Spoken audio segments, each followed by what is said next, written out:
এক বাবা এসে বললেন, উমরে ফারুক আমার ছেলে কথা শোনে না, বেয়াদব। উমরে ফারুক ছেলেরে ডাকলেন, বাবা তুমি তোমার আব্বাজানের কথা শোনো না, এটা তো কবিরা গুনাহ। ছেলে বলে, উমরে ফারুক সব দায় দায়িত্ব আল্লাহ ছেলে মেয়েদেরকে দিয়েছে, বাবা মাকে কোনো দায়িত্ব দেয় নাই। উমরে ফারুক বললেন, অবশ্যই দায়িত্ব দিয়েছে। তাহলে বলেন আমার বাবার দায়িত্ব কি?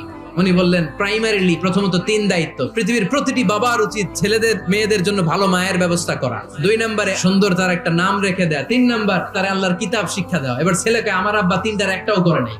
এবার ওমরে ফারুক রেগে গেলেন, বাবার কাঁধে ধরলেন। ছেলে বলে, আমিরুল মুমিনিন, আমার মা নর্তকী, আমার মা মাজুসি, আমার মায়ের মধ্যে কোনো আদব কাদব নাই, সুন্দরী দেখে আমার মা রে বাবা বিয়ে করছে, আমার মায়ের কাছ থেকে জীবনে কিছু শিখি নাই। 2 নাম্বার সাম্মানি খানফাসা, আমার বাবা আমার নাম রেখেছে চামচিকা।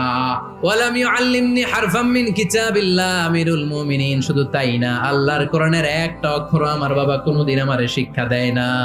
ওমর ফারুক রেগে গেলেন, এবার বাপের কান্দে দইরা মারতে শুরু করলেন। তুই ফুলার নামে